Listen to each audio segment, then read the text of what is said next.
On today's episode of the Real Recovery Podcast, episode number 79, we continue with part 2 of Amber's powerful story, joined by her husband, Bo. Together, they share how their relationship, once rooted in addiction and chaos, became a source of healing and strength. From finding love in the most hopeless places to building a foundation during time apart, Amber and Bo open up about resilience, family, and breaking generational cycles. This heartfelt conversation shines a light on the truth that recovery is possible when honesty, growth, and community lead the way.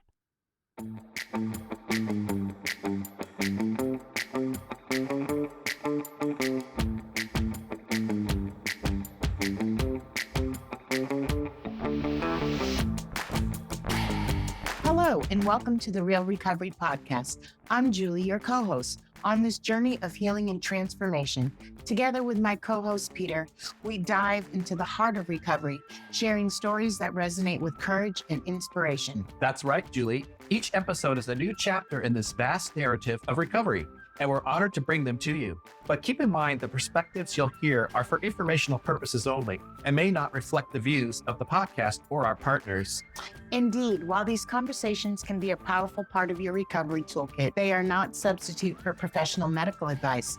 We encourage you to seek guidance from your healthcare provider for any treatment-related decisions. And if you're facing an immediate crisis, or if you just need to talk to someone who understands, don't hesitate to call the Recovery Crisis Line at 503-223-8569.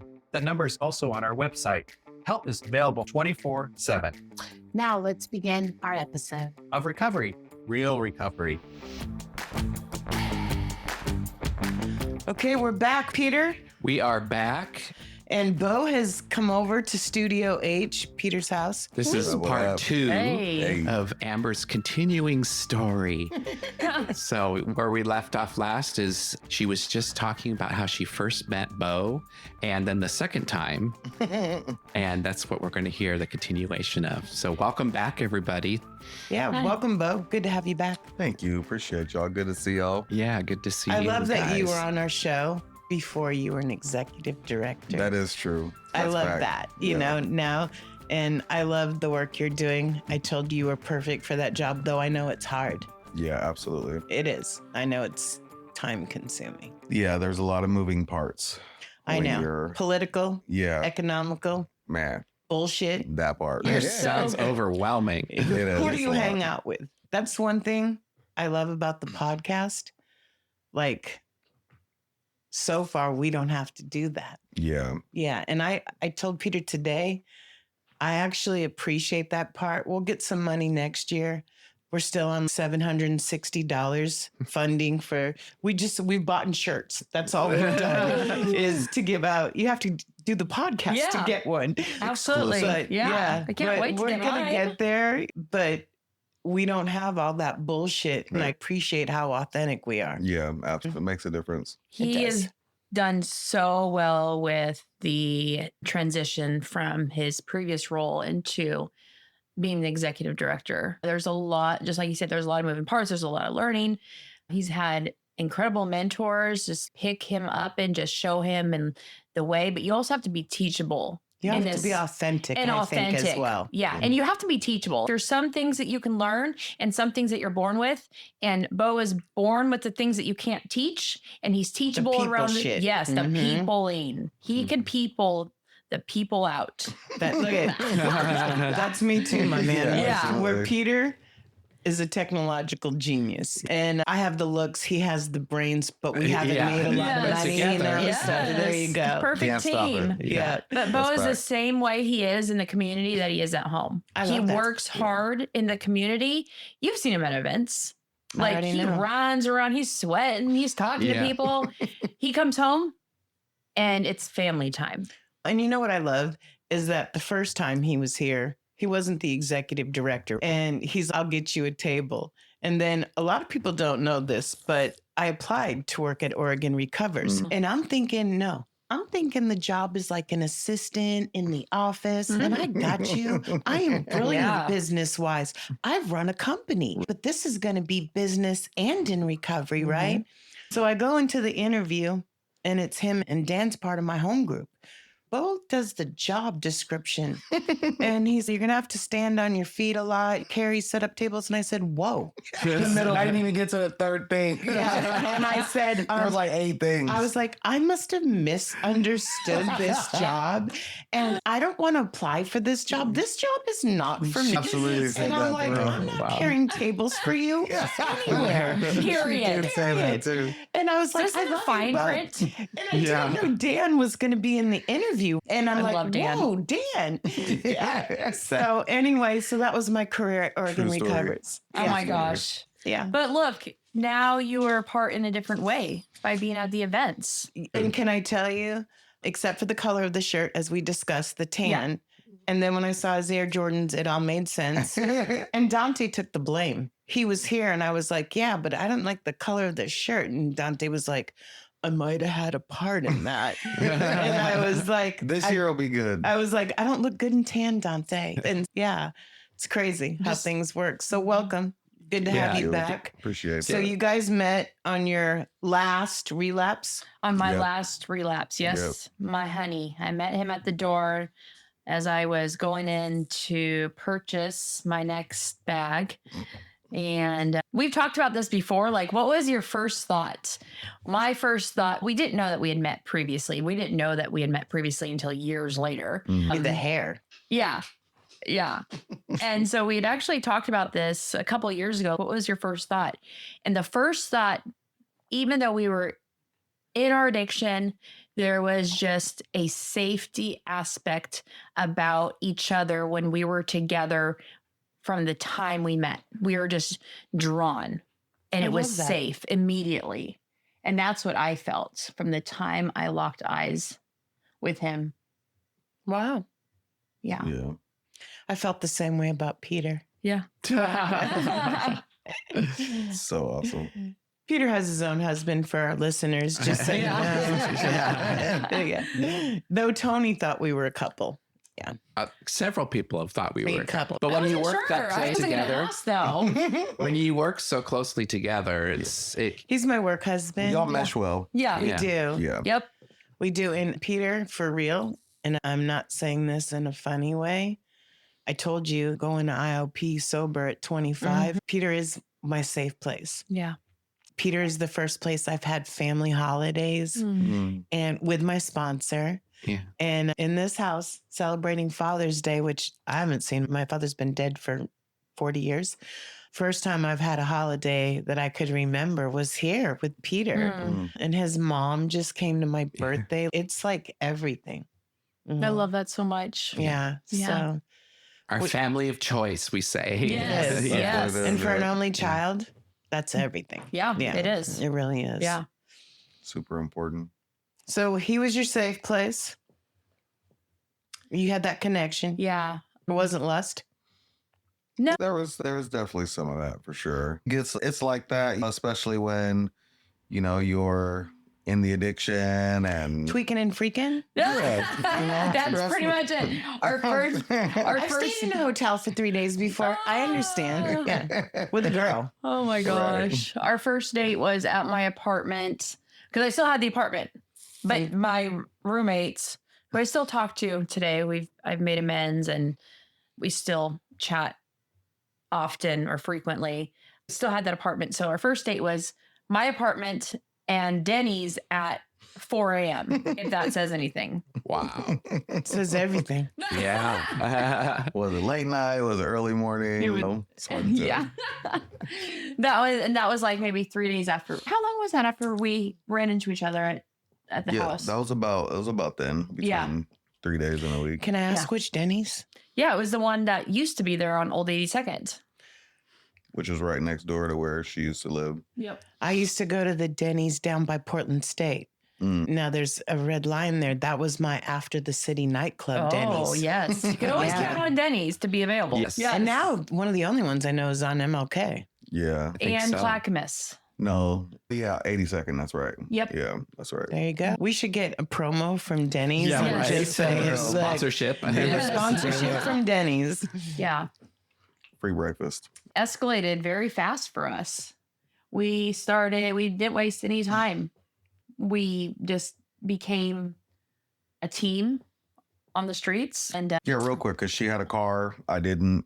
yeah. She didn't like to drive. I did. It worked out. Oh my God, that sounds like Peter and I. I don't like to drive. Peter has a new car. I have an old car. Peter always drives. Yeah. I love that. We don't make deliveries though. I'm just saying, yeah. Yeah, we did some deliveries. We did a lot of pickups though, too. Yeah, a lot of pickups. Yeah. It's just one of those things where we got close really fast. And we were together for 5 months. And before we met, I had accumulated already between that 5 months and then maybe 2 months before that. Within that 7 months, I accrued 3 warrants, one out of Clackamas, one out of Multnomah, and one out of Washington County. Wow. And I remember telling her, like, so when I do get arrested, that's going to be it for us, because relationships just don't work when one goes to prison. I remember exactly where we were at when he said that. We were going through the light on 82nd and Foster, heading down Foster. I love that. So I'm going to politely disagree with you as well. So my daughter's father was never my man. He was my best friend and my partner as well, like partner in crime. And we just fucked around one night and there's my daughter. But when he went, seriously, and it was a good thing because we never had that jealousy or that animosity. And he was sober most of her young adulthood, and we were just the best of friends. But when he went to jail, I kept up the stuff and I put money on his books and stayed true because he was my friend. Right. And when he got out of Justice Center, he had $3,000. And I was like, bro, where'd you get all the money? Bitch, you drop off money. And I was like, oh. And I was like, I get a present? When I went to prison, my car got stolen. And I called him and he went and got the motherfucker back. And it was like, when you do that and you're still true. And then he was in prison again when I got pregnant. And he was ecstatic. And it was just that connection. Yeah. When you can go from both worlds and they know the good side of you and the bad side of you. And I think that acceptance of who you really are, because it's a blend of both. Yeah. Absolutely. Yeah. And there's so much growth that happens.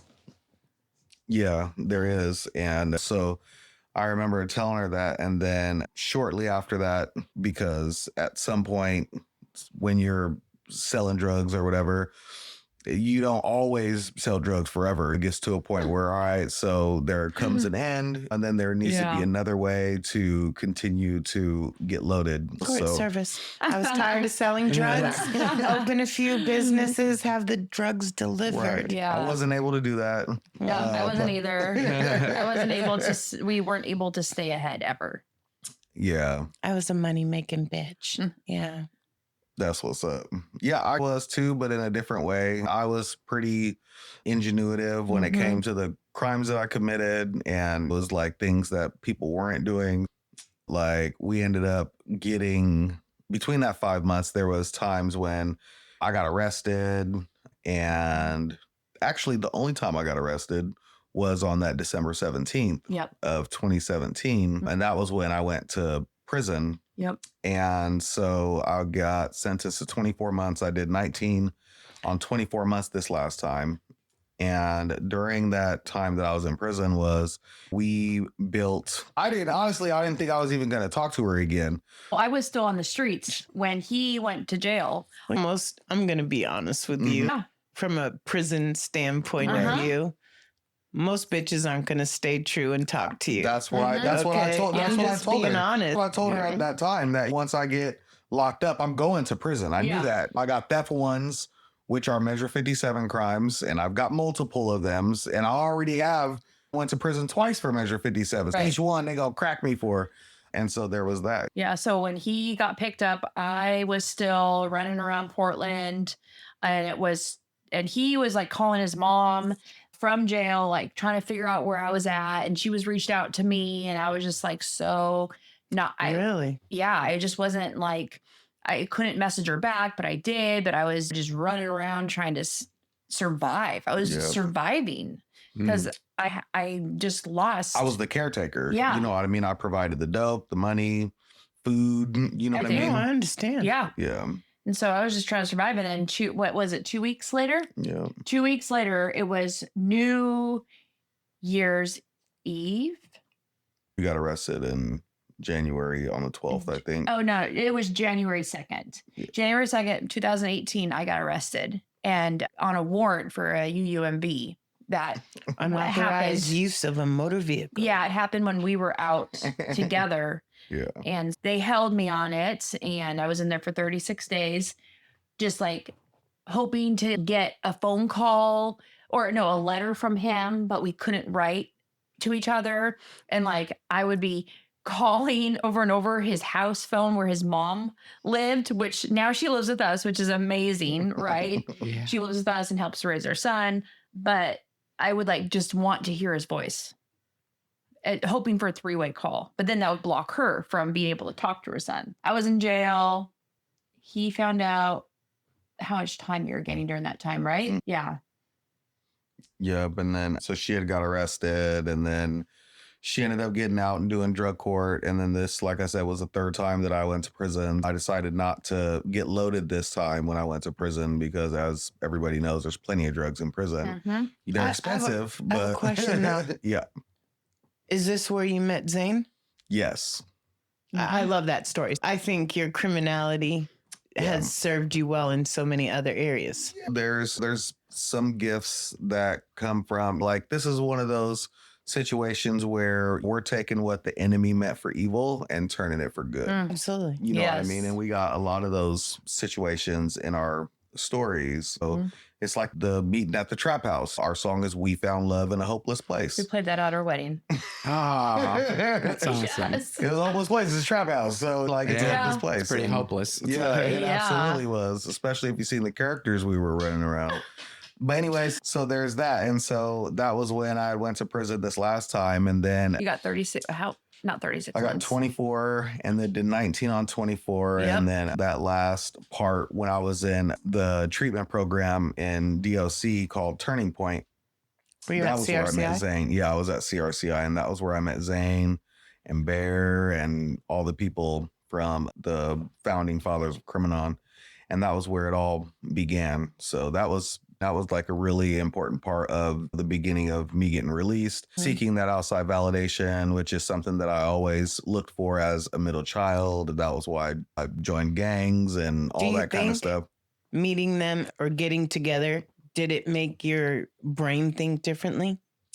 Yeah, it was Like on different possibilities? It did, because even before I started smoking weed or drinking, I was stealing and I was getting high off that. Because I remember when I would steal, because like we didn't have much when we were coming up. So like I would need to steal things to be able to Look good. Yeah, just Feel like good. we weren't provided those things that a lot of people were. So I would steal things and get away with it. And I remember like the feeling that I got, and I was addicted to that. It's a And, high within itself. Oh, absolutely. Yeah. Counting money is a Yeah. high within itself. It is. Yeah. There's something about the smell of it and like all the things. Yeah. There was that piece and being able to address the outside validation piece. And I think that being a part of something bigger than me was really reassuring that I was doing the right thing, because just taking part of like the way my mind works in the addiction and criminality and stuff, but being able to turn around and use it for something good and utilize my lived experience for a good reason to help and support other people and Hand people, in there's hand. a way. Yeah. Absolutely. Oh, yeah. for One sure. fuels the other. As you long know? as Yeah. you make an intentional decision, that's what you're going to use it for.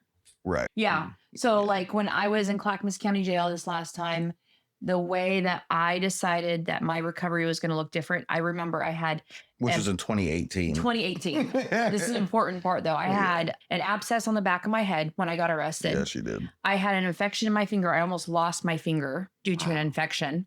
And I No was, offense, but gross. I know. No, it was bad. I was in bad shape. I really was. It was really bad. Coming from an IV drug user that's never had an abscess. Yeah. Yeah, we were Gross. too. Yes. It was a very, scary. Yeah. I remember being in F block in Clackamas County Jail. I came to, like, I was so out of it when I got arrested. I came to and I was like, oh my God, I'm safe. I'm okay. I dropped to my knees in the jail cell, detoxing, and just started crying. And I asked God, to guide me and lead the way. I said, my life is yours. I need you to show me the way. Give me the path and I will follow it. And I promised God if he got me out, I wouldn't do it again. Yeah. Yeah. I did that like before. Yeah. Right. I did that every time I drank. I'll never drink again. God, just let me Can feel I tell better. you, there was it this sister in the Justice Center, and she said, and I was like, I promise if I get, and she was like, don't make that fucking promise if you're not going to fucking Man. do it. Yeah. Yeah. So I just had to add that piece in. Yeah, no, it's important being able to recognize that this is the last time I'm sick and tired of being sick and tired. Yeah. That was your point for you. Yeah. Your research was done, sister. My research was done. Yeah. So while he was doing his time and building up Criminon and CRCI, I was out just rock and drug court, like just doing so good because I had all the other, I had the structure of CSAP, which is inpatient. Right. 3 or 4 times that I was you don't ready. lose that either. No, Right. I It gained stays something. with you even when you're out. Yep, I gained something each and every time. And so I did drug court. I was riding the bus to and from inpatient. And then I was riding the bus to my Oxford house. And then I was riding the bus to my job. I was a server at Applebee's, the Gateway Applebee's. Oh, yeah. Yes. And That actually is my Applebee's. I love Applebee's wings. Yes. So I did that for several years when he was Doing his time. doing his time. Yeah, she held me down and kept it so we were able to communicate when I was down. We really built the foundation Yes. of our relationship during that I 19 understand. months. And it wasn't physical. We're really building something real. Yeah. You know? That's And I that's love not something that in a lot of relationships people get because Well, you're out here. And when Yeah. you're doing it high, it's one thing. But when you're doing it sober, Yeah. it's a completely Well, you never another know thing. if you're the person or not. Yeah. Right. Yeah. I like you when I'm getting loaded. Nah, maybe I I don't. actually You know? really respect that. That's Yeah. what I was telling you. Like our friendship was solid. Yep. Just a friendship. And I didn't talk to, when I went to prison, when I came out, I didn't talk to anyone. I couldn't. Yeah. I just couldn't. Yeah. Yeah, so those things are building that foundation of our relationship. I think was really crucial because I've been in a lot of relationships and Oh, have you? look who's talking. Wow. been in more relationships. There than was a me. little bit of shade here right now. I just want We you to talked know. about it, so that's the thing. How can you not in that atmosphere? Yeah, we talked about a lot of stuff. We wrote, so All the like time. it was really cool We being still able to have the that. letters. We do. Yeah. That's not funny. I still have my daughter's father's letters. Oh. And I kept him because he was so happy that I Yeah. was pregnant. His parents were happy. They were so happy it was me and not one of the bitch ass girls he went out with. Because I knew them because we were roommates Yeah. for Right. 3 years. And they're like, oh, I'm so glad it's Julie. Right. And I kept them just so she knew how loved she was by her dad from the very start when he knew. Yeah, there's something special about written stuff. Authentic. Yeah, exactly. Yeah. And you're not high. Yeah. Yeah. So we wrote a lot and got to know each other. And then the day came that he was released. And I went and picked him up. And it was magical. I was going to say, and he lasted 5 minutes because he had been down for Yeah. 24 months. No, we did go directly to where she was staying at, and Yeah, we took we care of got it in. business. Yeah. No messing First thing, around. so I didn't even go to the POs. I didn't stop, collect $200, pass, and go, none of that. Straight to business. Yeah. So yeah. that's a good way to start freedom. Yes. Yes. Did you have 24 hours to check into the PO? No, I went right after that. So I think it was 5 p.m. We Yeah. had 24 hours. Because we released from boot camp celebrations. it's usually when you get released from prison, it's usually 24 hours. You got to report just so you can get checked in and get all your situation taken care of. But I also They got released on surprised them. trans leave. And they surprised him with an ankle bracelet. Yeah. Oh, yeah. I forgot about that. Because he was going to stay at my Oxford the night he got out.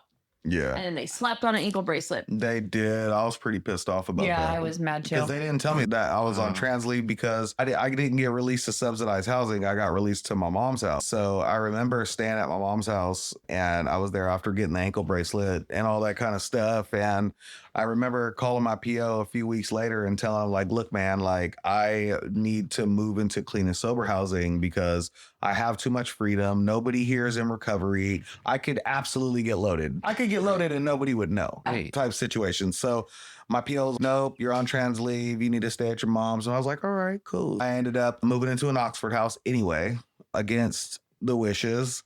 I got 30 days for that, bro.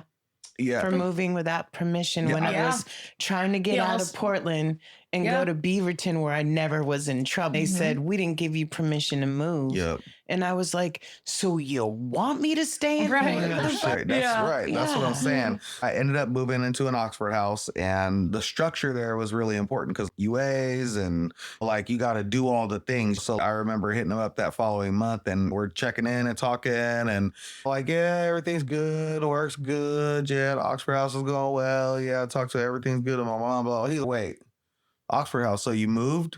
And I was like, yeah, I had to. Because I was like literally gonna get loaded. And he told me that he was like, good for you. Oh, and that was it. I was floored. Yeah, because I was trying to throw it in, but like sneak it. I remember that because I was with you. Man, I tried to just throw that shit in and sneak it under the rug. You'd be like, look, I told him. But he said something about it and he told me that was good for me. And I was like, yeah, it really was because like I know me and I know that if I would have stayed there any longer, then I would have been able to get loaded and get away with it at least that first time. And if I use the first time, then it's going to keep going. You know what I mean? And then who knows how long it'll last. I love Oxford House. We had Patty here. Yeah, Studio H is a big part of both of our stories. Yep. Shout out Oxford House. Yes. Yeah. Love Oxford House. Love them. It's family. Yep. Family. They are crucial to so many people's recovery. They're a part of a lot of us leaders that are in the recovery community and our stories. A lot of my mentors and people that I talk to every day, Oxford House is a part of their story as well. Yeah, I love that. And like it just really helps with the structure piece that was what I was missing in my life because when I was being raised, there was no real structure. So like I hadn't really ever had structure unless I was in prison. That was the only time really I had any structure. Like I was really young when I was like started messing around with like gangs in the wrong crowd. I went to residential treatment when I was 16. So I didn't really have a lot of structure at home. Get used to chaos. It becomes the normal. Yes, right. yes. And I think that's what it was. Structure for me too is everything. Yeah, I thrive in structure. Me too. Yeah. Same. Yeah. Okay. Same. Chow's at 5 every Thursday. We have pancakes in the morning or a pizza at night. And then Sunday, I know all the things because I thrive in structure. And so being an adult and relearning, unlearning things that I've learned over the years, attitudes, beliefs, and dropping those kinds of things, I think has been really important for me. This is a continuing journey because like I'm always wanting to learn and be better. And if you stop growing, just take this from an addict or you think you have it all together, that's when you're fucked. I'm just telling you, I think going through IOP, 25 years sober was the restart I needed. Absolutely. And waiting, we're coming out of COVID, waiting to go into IOP and being able to go to meetings at noon and at night was everything to me as far as I think you can take it for granted, climbing up the corporate ladder, right? Taking that shit for granted, becoming a professional and stuff. When you stop being accountable to yourself and being honest, I think when you think you have it all together is when you fall. Yeah. You have to keep growing. You have to keep doing something new.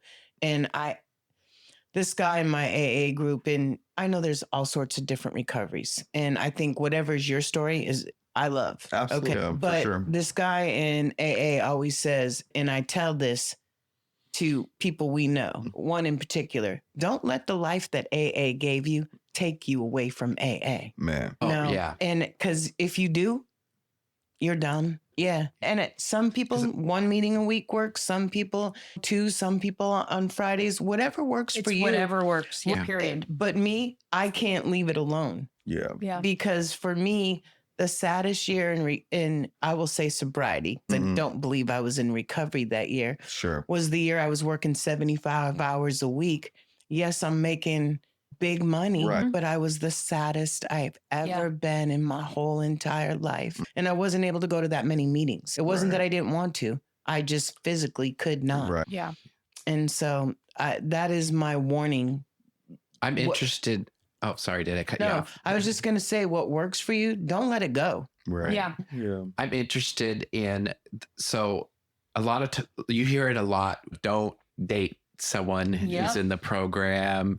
And how do you guys, because you came from being both in addiction and then here you are together in recovery. And so I'm curious how that works for you and how do you manage that today? How do you help each other? Do you go to the same meetings? How does that work? Yeah, that's a great question. The statistics on someone or a couple going through the addiction together, getting out and then get clean is very low. Yeah. Single digits. Yeah, less You than know 8%. what I mean? Single digits, but it's also about like the willingness, the determination. Like we've been through some things. Yeah. You know what I mean? I think also you both being sober for a year apart. Yeah. Yeah, that probably helped a lot. And getting Yes. to really know each other, not just in the drug world. Yeah. And that's the thing. Like we had to do our individual growth to be able to come together, because if we didn't grow individually, we would not have been able to build what we have today. And today, like what we do is we continue to grow, we continue to be accountable for our actions, and we continue to be authentic to ourselves and those around us. Because recovery is hard. Yeah. Having a family is hard. Having to work in a full-time job. Sobriety is hard. Being married is hard. But you know what? Just like we were talking about a minute ago, the growth that we get to go through and continue to do is the most beautiful thing. This life that we have, that I have, that my daughter gets to see, that our son gets to experience, is far beyond anything that I could have ever imagined. Well, that's the only way I think you can repair some of the damage, like with your daughter, is by doing the deal. Oh, yeah. If she has to see it. Yeah. Because she's been through it. I know that. And your son, having two parents or being a child with two parents is a lot easier than being a single parent. Yeah. Trust me. And we get to break, just like I was sharing in my story, we get to break those generational unhealthy behaviors. I know. And our family gets to see that. And my daughter's never seen me high. Yeah. And I think that, and luckily she was really young. Yeah. So she doesn't remember me being gone. Right. So I got blessed in that area. She's been in AA for fucking ever. That's huge. Yeah, it is huge. The only people she's ever known me to hang out with are in AA. Yeah. Yeah. Yeah. And I think that the piece for Jaden, our son, is going to be the primary prevention piece because both of his parents have addiction barriers. So his probability of becoming addicted is going to be higher than maybe his friends that parents may not have the struggles that we've had. Right. So I think that implementing the prevention piece early and being upfront and honest about what drugs do and not just being like drugs are bad, because then he's going, why are drugs bad? Why did you do them? Type situation. Yeah. And so being able to explain to him about like the causes and effects and all that kind of stuff, I think is going to be really important. And I'm really glad that House Bill 3321 was passed about primary prevention, because I think that into law. And I think that's going to be something that's going to be really huge for Oregon, because I wrote an essay for you, my man. I sent it in. I saw that. But you know what? So speaking of that, sometimes it doesn't matter. And I will give you the example. You came up from a house without drugs, right? So my daughter, never around drugs her whole entire life. And I too said the same thing. Honey, you have to be really careful. You're born of 2 addictive parents. Man. Alcoholism is hereditary. Right. Her dad died of an overdose. She was 14, so she knows. And literally a year and a half ago, I can't believe it's been that long, Peter. A year and a half ago, she had gotten drunk and she was sick for 4 days, coming down to use my shower because she was all out of hot water. And this is a kid that worked for 13 years, came up, bought her own house, went to college, never seen her mom do drugs, knew everything. And I too was very honest. And I said to her, I said, basically, you just overdosed. And she said, huh? Because she was just drinking. And I said, the fact that you blacked out, that you had to get an IV of fluids. Yeah. I said, you just overdosed on alcohol. I know you haven't done a drug, but it's the same thing. So then as a mom, I also know you can't tell them what to do. Thank God I learned. Okay. And I said, you might want to go to treatment. And I left it alone. And a week later, she said, I'm going to go to treatment. Oh, And I was like, okay. She went to another chance. oh, Hey. yes. And, Shout out. Yeah. And another chance is rough because I'm just saying, especially the Southeast one, not necessarily the Southwest one. Yeah. But she went there because she knew a couple of my friends that had been there. Sure. And my sponsee. And she went there and she's been sober for 16 months now. Hell yeah. But I think knowing it, telling her, then being able to see it. And this is a kid that had a normal fucking life. All those generational things that we were talking about, she wasn't abused. No one ever put her hands on her. She played 3 sports in high school. She went to college. She had a good life. And she said when she went there that when she was in the first day and they're all talking about how bad their lives were, she was like, I don't have no excuse. My mom is sober and it's been great. But it's true. You have to give that awareness up because you got to get them when they're young. I think, because getting sober when you're older is harder. Right. Yeah. I'm lucky. I got sober at 32. I'm so lucky. I've been sober more than half my life, which That's is what's just, It's It's a incredible. blessing. Yeah. it is. But I do think you're right about that. Yeah. I really do. We get to model it for him, and he's surrounded by recovery. Our whole lives It's the are best. recovery community. And like he hears us talk about it. He hears us walk it. He sees us walk it. Right. And being consistent inside the house and outside the house. There Consistency won't be is important. confusion like there was. And he's a lucky boy because not only does he have you, but honestly, being smart and having your street smarts, like my daughter couldn't get away with shit. Okay. I'm just being honest with you. Yeah. Like I already knew. Yeah. And I think that having that knowledge and then being able, other people just fake it. Sometimes they might have what looks like the perfect life, but everybody has their demons. Oh, Yeah, absolutely. Yeah. Yeah, for sure. I know I believe in AA, but practicing those principles in all our affairs is not an easy thing. Yeah. Yeah. Not at all. And I think, like you were saying, Peter, was another one of those things that stands out, I guess, would be when we're doing like counseling or therapy, whatever together. I think that is something that really helps too, because then it also brings some, because we are so busy with life and work and stuff like that, that sometimes, it is good to do those kinds of things, because then maybe we can hear some stuff that maybe we weren't aware of, or, we could talk about because of life being so busy. But her and I, we have to remember, just like a lot of people in marriages, like we have to put our relationship first, not first because God comes first, Yes. then our recovery, then our family. But for us in our relationship, we have to put that before like our kids and then the other people in our And before household. Oregon recovers. Oh, absolutely. Yeah. And before 4D and Right. for the House Senate bill. Yeah. I did it for that 1 year. And I will tell you, like I said, I think I had sobriety that year, but not recovery. And there is a difference. One is just the abstinence of drugs or alcohol, whatever you choose. Alcohol is a drug. Absolutely. And Yeah. people. Number one there's- killer. Yeah. That's what I'm saying. Exactly. So 8 people die just in Oregon every day from an alcohol related death. And other drugs are 6 people. Like that's too It's many gone people. up. Yeah. It's too many people. It is. Continues to go up. It's preventable. The shit is preventable. I agree. Knowledge is the key. Yeah. Absolutely. So for our people, because you weren't the executive director the first time, and you can hear Bo's full story. Yeah, I'll put the episode number in the show notes. There you go. How is it like from going from there to being the executive director? And I want to touch on the walk coming up. Sure. Yeah, absolutely. Great question. Going from events director to executive Events director. Yes. Table bitch. Yeah. That's what I was hiring for.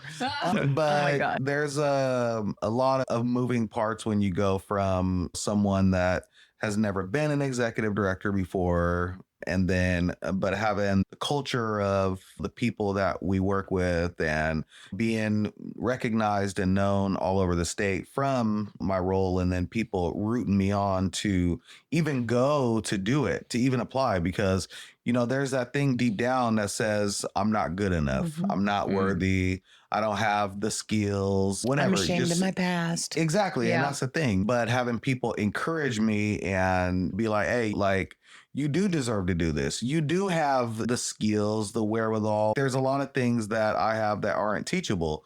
There are some things that I'm not super good at, you know what I mean? Like data and stuff like that. That's why you have people that does that. Exactly. Dan's fucking amazing at that stuff. And he's like a wizard with that. Like he understands it. He understands it. I've known Dan for a while. He's part of my home group. And I'm majorly grateful to have him on the team. So he's been an integral part of my success as well. And another big part is the people that mentor me and take the time to meet with me, talk to me every single day, to give me feedback, advice, encouragement, and just ways to navigate being in this role, because it's different being in this role and being a Black person in this role in Oregon. Like that in itself is not something that a lot of people, that's its own thing. I get it. But what an amazing opportunity for you and Oregon. And the thing I like is, so you're doing the Oregon Walk for Recovers. You were doing one of the first ones in Portland when we met you. Yeah. And you did the work to get to know the people. Right. Not everybody gets out there and does the work. Yeah. And I think the people accepted you so much because of that. Yeah. And Oregon Recovers isn't a white thing. Right. Okay. I think it's the perfect thing. I don't know how many times I said congratulations, whether it was on LinkedIn, text message, email, because I believed in it so much. Right. Like it was like such an honest thing. Like I was like, oh my God, this is perfect. Yeah. And Mike's doing great at what he's doing. Absolutely. Because that is his role. It okay. Is. Absolutely. For real. And Mike being part of my home group as well. Like every gay man. But no, it's just, I think people can relate more. Yeah. I'm glad Mike didn't have to go to prison. Okay. Right. But I understand it. Yeah, well, Mike's really like smart when it comes to politics. Political. And that, like, he is like, there's not a lot of people that could be close to his understanding and knowledge of how that works. You know what I mean? And I still talk to him and get like feedback and support and advice and things like that. Path, you know? Right. Yeah. He's definitely been a really big part in getting Oregon Recovers from where they first started, by wanting to kick addiction's ass. And that was what had people fired up about Oregon Recovers. So that's what I'm getting it back to, is getting the people back together, getting fired up about what and why Oregon Recovers was started in the first place by their co-founders. No, I love it. Yeah. And I think you being out in the community and being authentic, it doesn't matter that you're not good at the spreadsheets. Sure. I'm just being honest. You can learn that stuff. You can learn that stuff. Absolutely. And you're right. The teachable stuff. Yeah. And you do have Dan can create an app. Yeah. Dan. I know. Dan's a G. Yeah. Look. Right. Yeah. He's a genius. I say it all the time. Yeah. Give us the pitch for the walk that's coming up. I appreciate that. Yeah. Thank you. The Portland. So we've got 6 walks across Oregon. We're going to kick things off in Bend on this coming Friday. Wow, it's coming September right 5th. up. So fast. I feel like we just did it last I know. last year. I know, right?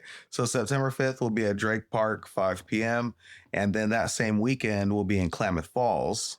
So I know that y'all got a lot of listeners across the state. Yeah. I've talked to people. So I know that these things, but anyway, so Sunday, September 7th will be at Veterans Memorial Park in Klamath Falls, like I said, on the 7th. And then the following weekend we'll be in Medford for our Rogue Valley Walk for Recovery. With Amanda? Yep. Road Yeah. And so that will be at Pear Blossom Park at 5 p.m.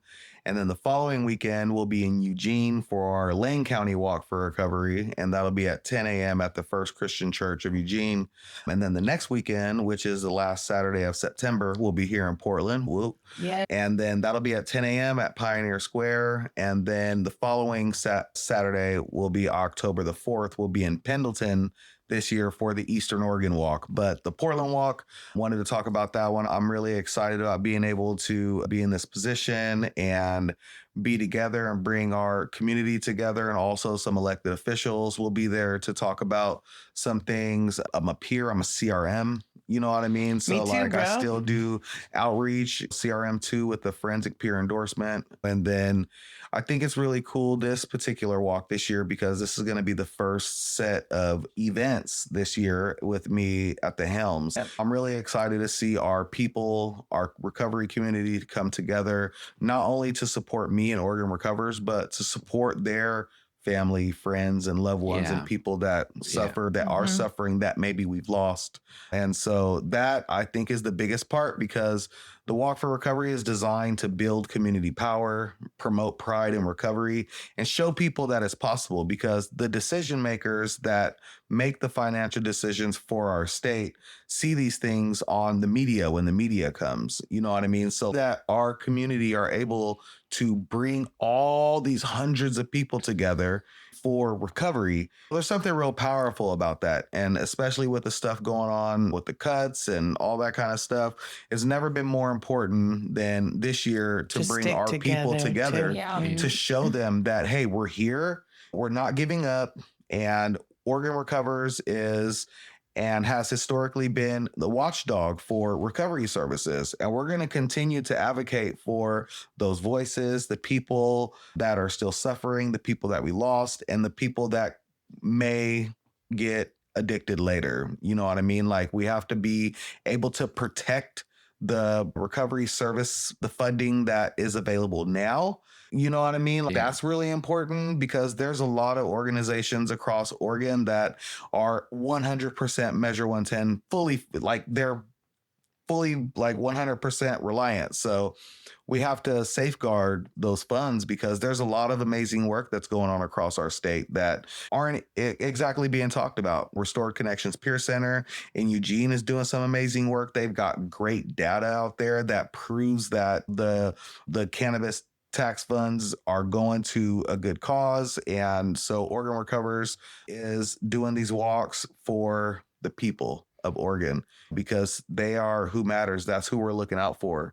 And so we need the people to register. You can go to OregonRecovers.org, click on Walk for Recovery, and then that'll take you to the landing page. And then the people can click on the walk that's closest to them. Maybe come to the one closest to you, the one closest to that, come to all of them, whatever works for you. Whatever you want. Yeah, but we need our people to show up and be there, because there's something really powerful about seeing all those people together. I got released from prison July 8th of 2019, and then that September was the first time I went to a Walk for Recovery event. And I remember going there and volunteering. I just walked up and was like, damn, all these people are here for recovery. I didn't even know recovery was like this. You know what I mean? And like that, I still got photos from that. And that was when I was introduced to Oregon Recovers. And I remember thinking, man, I really want to be a part of this one day. Wow.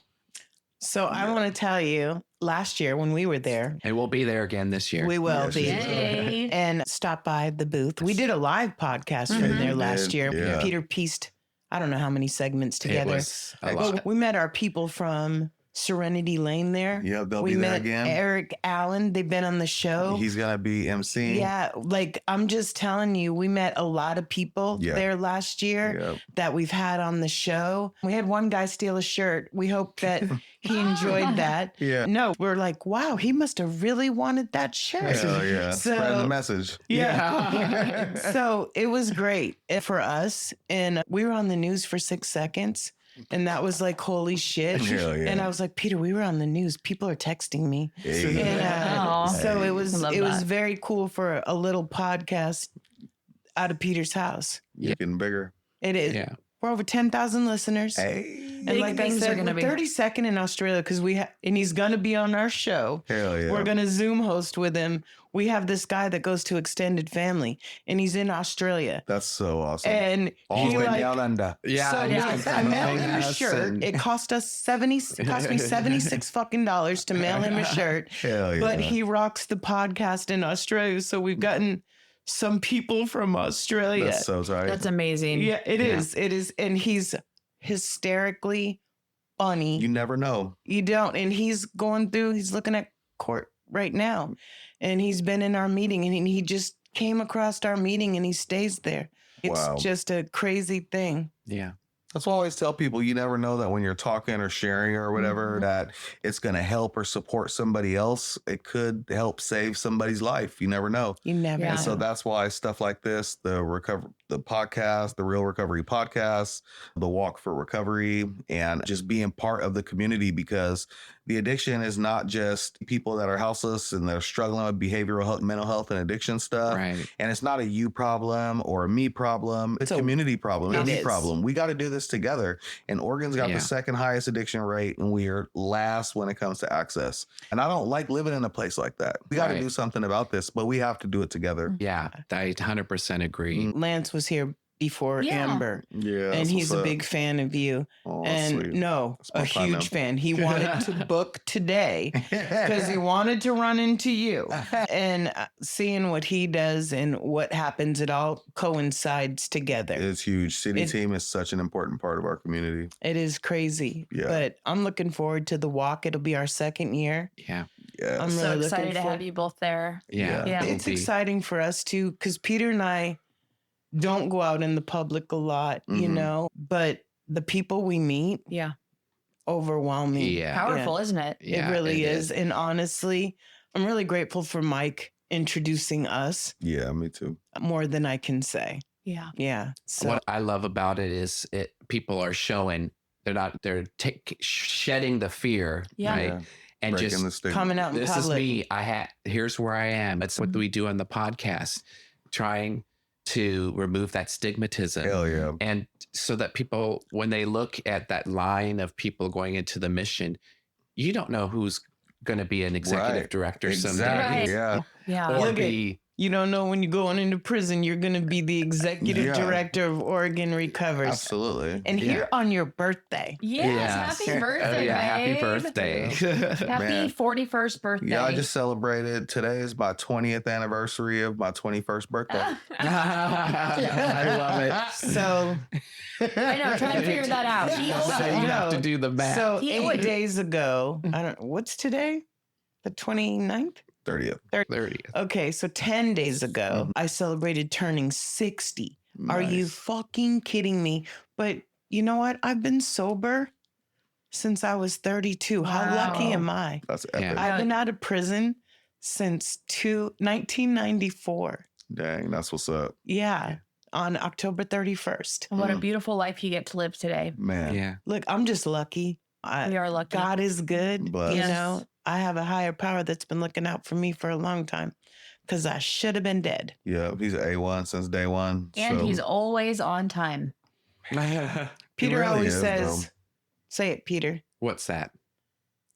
Nothing. Oh, there's a reason for everything, and everything has a reason. Oh, Yes. yeah. Yeah. That's true. Yeah. That phrase has been with me for decades. Yeah.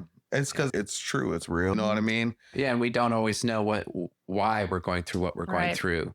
And I questioned so much of what I went through and did, as a lot of us have. Yeah. And it's, where is this leading me? Look where I am today. And I So, think AA, like we talked about Yeah. a few weeks ago, gave you the tools to fight fucking cancer and tell it to fuck off. Yeah, that was another thing that this year made very clear was without the tools that I've learned in recovery, I don't know that I would have been as well positioned through my cancer. Yeah. I'm so grateful that you're here. That's powerful. Yeah. Being away from Peter for that time, like I didn't want, was seriously a hard time. Like he's the only person that has my work email because I'm like, love you, sending a heart. And going through training and not having my phone and not being able to really talk to him as much. Right. And knowing I need this career to finish off my life successfully. Sure, it's valid. And I wasn't meant to carry tables. We tried. I know. Hey, you know what? The fact that I even applied means I respected you that much. I appreciate that. Yeah, because I was going to take all my fabulous business skills. Yeah. So thanks for being here on a holiday thank you weekend. So much. Yeah. Thanks for being here on Appreciate your birthday, it so Amber. much. Yes. Thank you for being so authentic. Yes. Yeah. Thank you. Thank you for making me feel safe to do Yeah. Oh, Always. That's our goal. that's our goal. Definitely. Yeah, Good This is- energy because if in here. anybody, I told Bo, just call me, bro. I got you. Yeah. Absolutely. Good energy. So thank So- you. this What a is- day. Yeah. What a day. This Yeah. What a day. This is Peter This is Julie. here with Bo Brinson. Amber Brinson. The First Lady of Oregon Recovers. That's the new title I gave her. And we hope to see all of you guys at the Oregon Lovers Walk. Yeah. Stop by and see us. And Saturday, September 27th at Pioneer Square at 10 a.m. We'll see you there. we'll see you there. Thanks for listening. Bye. That's a wrap on today's episode. Thanks to each and every one of you for lending us your ears and hearts. Your engagement is what fuels our passion and keeps this podcast thriving.